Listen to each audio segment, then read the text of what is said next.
నిన్న Chilukuri Balaji temple priest Rangarajan గారిని ఒక మూక దాడి చేసింది.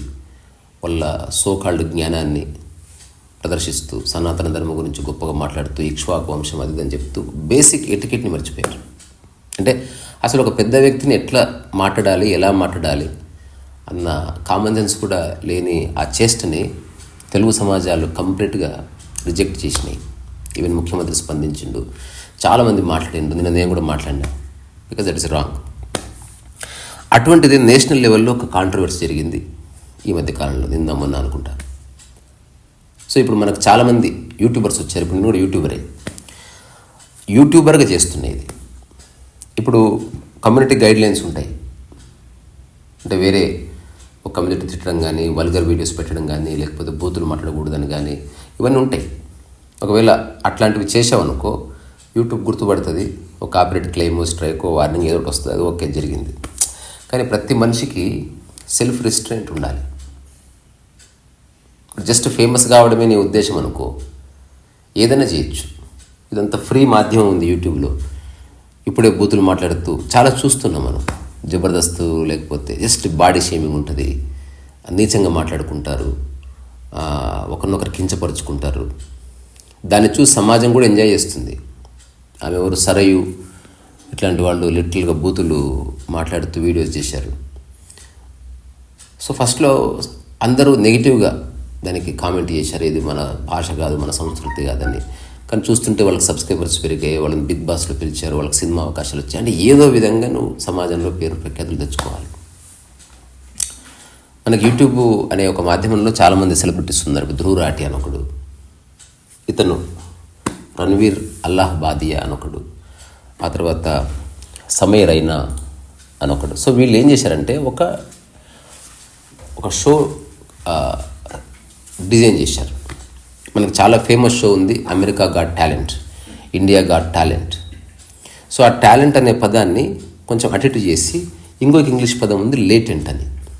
సో లేటెంట్ అంటే గుప్తమైన అని అర్థం. సో ఇండియా గాట్ లేటెంట్ అంటే Indians have lot of hidden ideas అన్నట్టుగా, అంటే లోపల ఉన్న దాన్ని బయటికి వెలికి తీసి అట్లాంటి అర్థం వచ్చే విధంగా లిటరల్గా ఈ ఫేమస్ అయిన వీళ్ళకి మిలియన్స్లో సబ్స్క్రైబర్స్ ఉన్నారు. వీళ్ళు ఏ వీడియో చేసినా లక్షల్లో చూస్తారు, and they are earning lot of money from YouTube. So ఎప్పుడైతే సమాజంలో నువ్వు ఒక వ్యక్తిగా రిప్రజెంట్ చేస్తున్నావో, ఒక మీడియంని రిప్రజెంట్ చేస్తున్నావో, కొంత సెల్ఫ్ రిస్ట్రెయింట్ అవసరం. ఇప్పుడు ఊళ్ళో అమ్మలక్కలు రోడ్ల మీద తిట్టుకుంటున్నప్పుడు, కొట్లాడుతున్నప్పుడు తిట్టుకోవచ్చు. అదేం ప్రపంచం అంతా చూడట్లే. నేను కూడా అప్పుడప్పుడు ఎప్పుడైనా కోపం వస్తే ఓ చిన్న తిట్టో బూతో వాడచ్చు, అది ప్రపంచం అంతా చూడట్లే. అది నేను యూట్యూబ్ లైవ్ పెట్టట్లే. కానీ సినిమాలో వల్గారిటీ ఎందుకు వద్దు, సినిమాలో ఈ బూత్ పదాలు ఎందుకు వాడరు.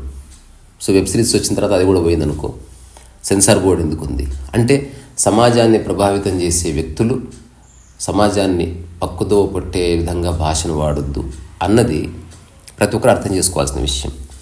ఇప్పుడు ఈ షోలో దాదాపు వాళ్ళు మాట్లాడే మాటల్లో ఎంత వల్గారిటీ ఉందంటే, అది మాటల్లో మనం ఇప్పుడు నేను వ్యక్తపరచడం కూడా చాలా కష్టం. అంటే for example mother and father అది చేస్తున్నారు అనుకో, నువ్వు వాళ్ళని చేయనిస్తావా లేకపోతే వాళ్ళతో జాయిన్ అయ్యి దాన్ని ఆపుతావా? ఇటువంటి అంటే ఒక మదరు ఫాదర్ వాళ్ళ సెక్సువల్ కండక్ట్ ఇట్లాంటి విషయాల గురించి మాట్లాడారు. తర్వాత వాళ్ళ యొక్క ప్రైవేట్ పార్ట్స్ గురించి మాట్లాడారు. ఒకవేళ నా ప్రైవేట్ పార్ట్ని నీకు ముట్టుకుంటే నీకు ఎన్ని కోట్లు ఇవ్వాలి, ఇటువంటి విషయాలు మాట్లాడినరు పబ్లిక్ ప్లాట్ఫామ్లో. ఆ వీడియో పోస్ట్ చేసిన తర్వాత క్రోస్ ఆఫ్ పీపుల్ చూసినారు. ఇప్పుడు what kind of message they are giving to the society అనేది పాయింట్.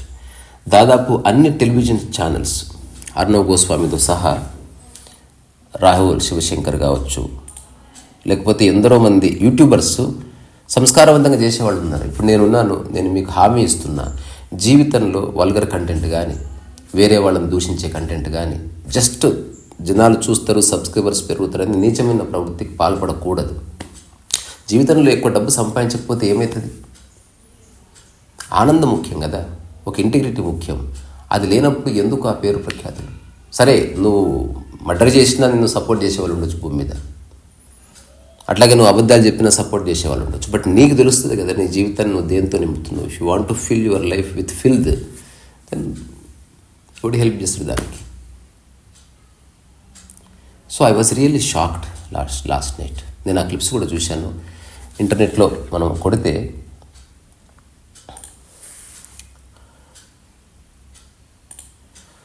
తర్వాత ఆ సమయ్ రానా అనే ఒక వ్యక్తిని అరెస్ట్ చేశారు.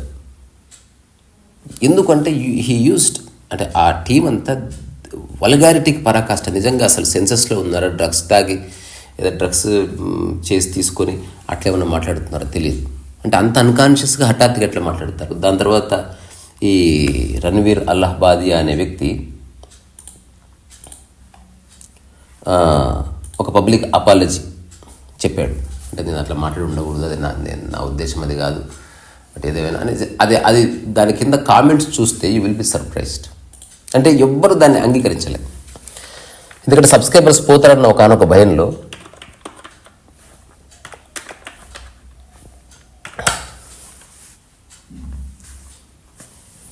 సబ్స్క్రైబర్స్ పోతారేమో, ఇప్పుడు క్రియేట్ చేసుకున్న క్రెడిబిలిటీ అంతా పోతుందేమో. ఇప్పుడు నేను ఒక వీడియో చేసినాను, అసలు నేను ఎవరి గురించి ఎందుకు మాట్లాడుతున్నా, ఇవన్నీ సమాజానికి థ్రెట్. కాబట్టి నువ్వు ఏమి చేయకపో.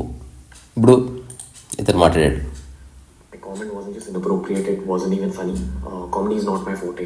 సో కామెడీ నా ఫోర్టే కాదంటే, కామెడీ నా సబ్జెక్ట్ కాదు, నేను కామెడీ చేయాలన్న ప్రయత్నంలో ఏదో వల్గర్గా మాట్లాడాను. So my sincere I tender my apology అని చెప్పాడు. కింద కామెంట్స్ చూడు వాళ్ళు, this is fake apology, it is coming from the fear of losing subscribers and followers. ఎక్కడన్నా ఆప్త చూడు, after this there is no second chance. చూడు ఎక్కడైనా సరే, as a human being you suppose to be in jail for your obscenity. చూడు, I don't understand why is even apologising for being his true to his self. So this is Ranveer అని ఎవడో support చేసేవాడు ఉన్నాడు. Yes, this happened when the 12th failed and the YouTube channel is bread and butter. ఆ తర్వాత boycott Ranveer, apology denied, now get ready to face the consequences. So for the comedy you need brains, for sure that's not your forte. తర్వాత he should be tried criminally for this comment. Whatever, no matter where apology is coming, the point will be won't be doing that again. So this is ridiculous, the show has to be banned. At least ఒక్క comment అన్న positive రావాలి కదా. మనం senses అంటాం, ఏదైనా ఒక పని చేసినప్పుడు ఒక 100 మందిని అడుగుతాం. ఈవెన్ పెళ్లి చేసినప్పుడు కూడా అబ్బాయి ఎలాంటి వాడని ఒక 50 మందిని అడిగితే ఒక 25 మందో 30 మందో మంచోడు అంటే సరే ఎక్కువ మంది మంచోడు అని చెప్తాను, ఇస్తాం. సో ఇప్పుడు ఎవ్వరికి నచ్చలే. దానికి కారణం ఏంటి? మనం ఇప్పుడు భాషలో వ్యక్తపరచలేని, యూట్యూబ్లో చెప్పడానికి వీలు లేనటువంటి ఆ భాష వాడారు. అబ్సినిటీ, వల్గారిటీ అండ్ యాస్థెటిక్స్కి మధ్య ఉన్న తేడా చాలామందికి తెలియదు. అందం ఉంది అక్కడే వల్గారిటీ కూడా ఉంది. ఒక అమ్మాయి ఒకలా చూస్తే అందంగా అనిపిస్తుంది, ఒకలాగా నడిస్తే అందంగా అనిపిస్తుంది. అదే అమ్మాయి లేదా అదే అబ్బాయి ఒకలాగా కూర్చుంటే అందంగా అనిపిస్తుంది, ఇంకొకలాగా కూర్చుంటే వల్గర్గా అనిపిస్తుంది. అట్లాగే నువ్వు భాషలో నువ్వు ఏదైనా ఒకవేళ కొంచెం రొమాంటిక్ అంశాలు చెప్పినప్పుడు ఎలా చెప్తే ఎదుటి వ్యక్తి యొక్క మనోభావం దెబ్బతినదో అట్లా చెప్పాలి తప్ప, నీకు నోరుంది కదా అని ఇద్దరు ఫ్రెండ్స్ మధ్యన గొడవైనప్పుడు అది వేరే, అది ఎవరు ప్రపంచం చూడట్లే, అది అర్థం చేసుకోవాల్సిన విషయం. ఇప్పుడు ఒక టీవీ న్యూస్ జర్నలిస్ట్ ఉన్నాడు, అతను కెమెరా ముందుకు వచ్చినప్పుడు సెల్ఫ్ రిస్ట్రెంట్ పాటిస్తాడు, మంచిగా మాట్లాడు, ఇంటికి వెళ్ళిన తర్వాత భారత కూడా పడవచ్చు, వాళ్ళిద్దరు ఏకాంతంలో తలో మాట అనుకోవచ్చు. కానీ అది పబ్లిక్ ఈవెంట్ కాదు. అది ఈ చిన్న తేడా తెలుసుకోవాలి. అసలు ఎట్టి పరిస్థితుల్లో ఎవరిని గాయపరచొద్దు. స్టిల్ వీఆర్ హ్యూమన్ బీయింగ్స్, ఏదో కాన్సిక్వెన్స్ రావచ్చు. ఇప్పుడు నేను కూడా కొన్నిసార్లు టెంప్ట్ అవుతాను. ఆ తర్వాత నేను దాన్ని ఏం క్యారీ చేయను, అవసరమైతే అప్పాలని చెప్తాను, ఆలోచిస్తాను. అనవసరంగా అరిచాను లేదా అనవసరంగా ఒక బూత్ తిట్టాను, ఐఎమ్ వెరీ సారీ అంటాను, అంతే తప్ప అది నా ట్రూ నేచర్ కాదు నాకు తెలుసు. సో నేనేం చెప్పాలనుకుంటున్నా, ఎవరెవరైతే యూట్యూబ్ చేస్తున్నారో వాట్ ఈస్ దా మీడియంని మీరు ఎట్లా వాడుకుంటున్నారు అసలు. నేనైతే 2009లో 10 అప్పుడే ఐ డిసైడెడ్ జీవితంలో ప్రజల్ని ప్రలోభపెట్టే అంశాలు కానీ, లేకపోతే జస్ట్ సబ్స్క్రైబర్స్ వస్తే చాలు, లేకపోతే మనీ వస్తే చాలు, అంతకుమించి నాకు సోషల్ రెస్పాన్సిబిలిటీ ఏమి లేదు, ఎవడెట్లా పోతే నాకేమి ఎటువంటి వైఖరి నాకు లేదు. ఏదో విధమైన కాంట్రవర్సీ సబ్జెక్టు, ఎవడి మీద బురద జల్లి, ఎవరినో తిడుతూ, సెలబ్రిటీస్ని తిడుతూ, అక్రమ సంబంధాల గురించి మాట్లాడుతూ అంటే డబ్బు చేసుకునే ఉద్దేశం లేదు. నిజంగా చేయాలనుకుంటే ఎంతసేపు సబ్స్క్రైబర్స్ని పెంచుకోవడం, తెలివి లేక కాదు, అది నా సంస్కారం కాదన్నట్టు. సో ఇప్పుడు ఇతని ఛానల్ పేరు బీర్ బైసెప్స్. చూడు ఆ పేరు ఎట్లా ఉందో. ఆ తర్వాత ఈ సమీర్ రైనా అనే వ్యక్తి very famous, very young and very famous. ఆ తర్వాత ప్రాబబ్లీ వాళ్ళంతా రిచ్ కిడ్స్, అంటే మనలాగా ఇప్పుడు నేను రిచ్ కిడ్ కాదు, అంటే ఎక్కడో డబ్బు లేని ఇంట్లోనే పుట్టాను. నాకున్న అవగాహనతో నేను ఏదో జీవిస్తున్నా తప్ప నేను ఎప్పుడో ఒక మాట చెప్తాను, నా వల్ల ఎవరికి లాభం లేకపోయినా నష్టమే తెలియదని. ఇది నేను యూట్యూబర్గా కాబట్టి నేను నా ప్రస్తావన చేస్తున్నా. మళ్ళీ దీన్ని కూడా తప్పు పట్టి రాయింత రెండోది, ఏ బూతులు మాట్లాడట్లే, ఎవరిని తిట్టట్లే. అయినప్పటికీ నీకు కొందరు తప్పు అనిపించింది అనుకో, అది వాళ్ళ మానసిక స్థితి, మనం ఏం చేయలేం.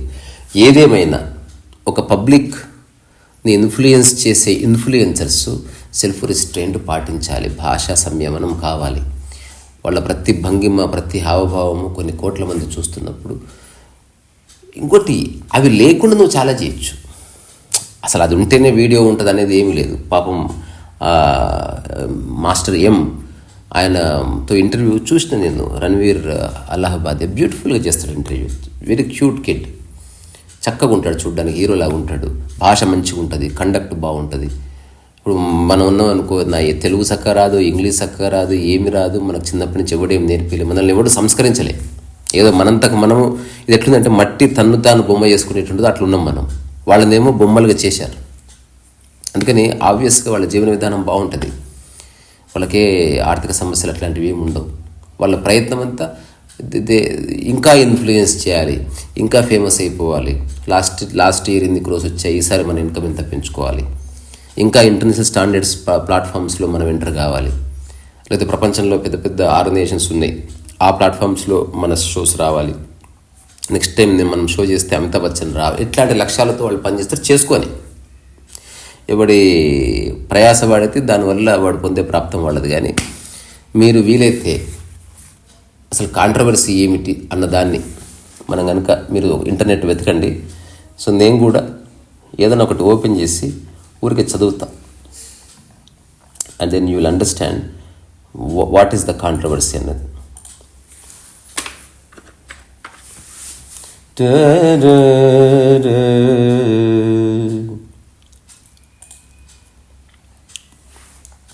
The popular YouTube show India's Got Talent, hosted by comedian Samir Raina, has landed in hot water after a controversial episode featuring content creators Ranveer Allahabadia, Ashish Chenchlani, Jaspreet Singh and Apurva Makhija. Guwahati police registered an FIR against all the judges and host of the show, accusing them of promoting obscenity. So obscenity అంటే అర్థం ఏమిటి అంటే vulgar, యూట్యూబ్లో గుర్తుపట్టింది. So the state of qualities being obscene, ఆ తర్వాత obscene behaviour, language, images. దీన్ని తెలుగు అర్థం చూద్దాం. అశ్లీలం అంటాం కదా, నాకు తెలిసి దాని ఎగ్జాక్ట్ తెలుగు అర్థం అది అశ్లీలత. సో ఆ తర్వాత during this episode in question, Ranveer Allahabadia, a popular YouTube known as Beer Bicep, asked a consistent and outrageous question: watch your parents have dash dash dash every day for the rest of your life, or would you join in once and stop it forever? The remark quickly went viral, promoting severe backlash for its offensive nature. Viewers condemned the lack of responsibility shown by Allahabadia and the creators for promoting such crude content without any warning. ఇప్పుడు నేను మళ్ళీ ముగించే ముందు ఒక మాట చెప్పాలనుకుంటున్నాను. ఇప్పుడు అరవింద్ కేజ్రీవాల్ ఓడిపోయింది కదా, దానికి కారణం ఇది. అంటే నువ్వు టేకన్ ఫర్ గ్రాంటెడ్గా ఎప్పుడైతే సమాజాన్ని చూస్తావో, ఇన్ని చెప్పినా నమ్ముతారు, దీన్ని కూడా నమ్ముతారులే అనిపించి ఆ యమునా నదిలో విషం కలిపి ఒక మాస్ మర్డర్కి, జీనోసైడ్కి బీజేపీ పాల్పడబోతుంది, నేను ఆపాను ఆ వాటర్ని, అందుకని ఢిల్లీ ప్రజలు బతికారు, లేకపోతే కొన్ని లక్షల మంది చచ్చిపోదురు అన్నట్టు. ఈ ఒక్క మాట అరవింద్ కేజ్రీవాల్ కొంపం వచ్చింది. అలా కూడా చెప్పకుండా వేరే విధంగా చెప్పొచ్చు. తర్వాత ఎన్ని రకాలుగా దాన్ని మార్చి చెప్పినా కూడా ప్రజలు నమ్మలే. నువ్వు వద్దురా బాబు, నువ్వు వెళ్ళిపో అన్నారు. అట్లనే పెద్ద పెద్ద తోపుల్ని సమాజం బొందబెట్టింది. వీళ్ళేమంత లెక్కలోకి కాదు. ఒక్కసారి సిస్టమ్ కానీ లేకపోతే ప్రజలు నిర్ణయించుకున్నారు అనుకో, నువ్వు జీవితంలో ఎన్ని పిట్ట కథలు వేసినా అంతెందుకు. ఇప్పుడు యూట్యూబర్ భార్గవ్ తెలుసారా నీకు?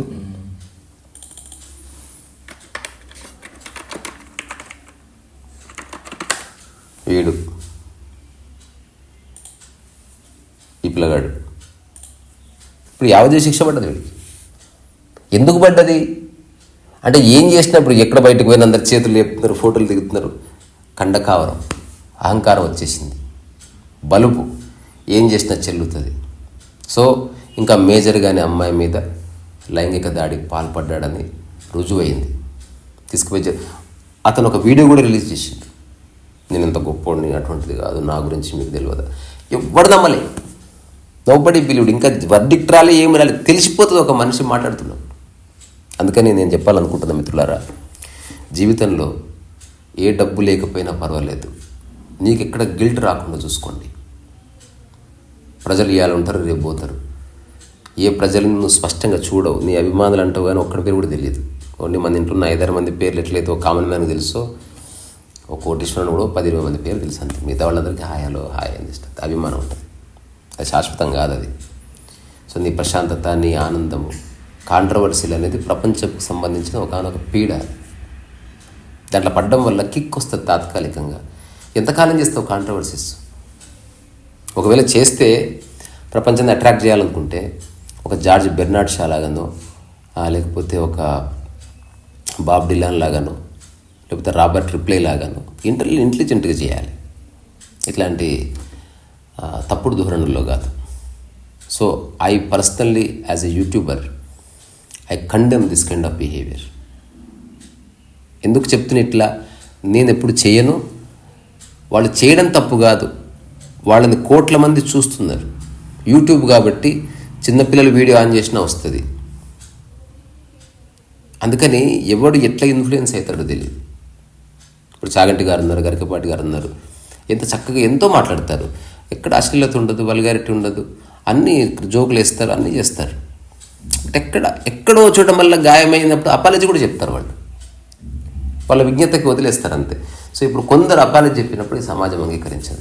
బే నువ్వు నీ పిట్ట కథలు మాకు చెప్తావు అంటే, ఎట్లయితే శ్రీశ్రీ అన్నట్టు నిప్పులు చిమ్ముకుంటూ నింగికి నేను ఎగిరిపోతే నిబిడాశ్చర్యంతో మీరే, అట్లా నేలకు నేర ఆలిపోతే నిందాశ్చర్యంతో మీరు, ఇట్లేదో చెప్తాడు. అట్లా ఈ ఫేమ్ అండ్ నేమ్ అన్నది ఒక అబద్ధం.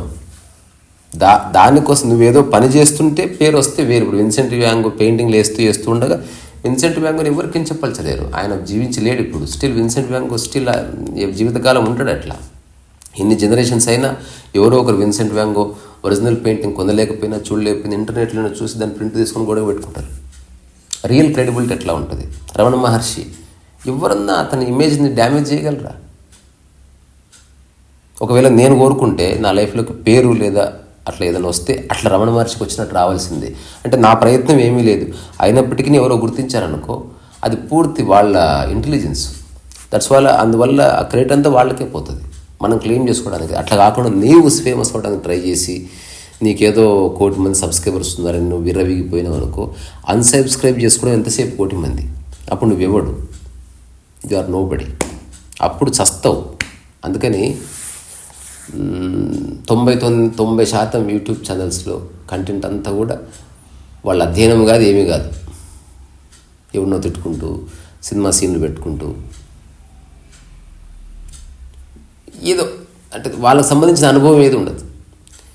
అట్లా పెట్టొద్దనట్లే, బట్ వల్గారిటీ, ఆబ్సినిటీ, లేకపోతే ఎవరినో బాధ పెట్టే కామెంట్స్, లేకపోతే ఒక సెలబ్రిటీని టార్గెట్ చేసింది అడ్డగోలుగా మాట్లాడడం, లేకపోతే నువ్వు ఛాలెంజ్లు చేయడం, అట్లంతా జస్ట్ నీకు తాత్కాలిక ప్రయోజనాలు ఇస్తే తప్ప నీ జీవితంలో నిజమైన సంతృప్తిని కానీ ఆనందాన్ని కానీ ఇవి ఇయ్యవు అని నేను సాధికారికంగా చెప్తూ ఇక్కడి నుంచి సెలవు తీసుకుంటున్నా. రిసా రసో వైసహ.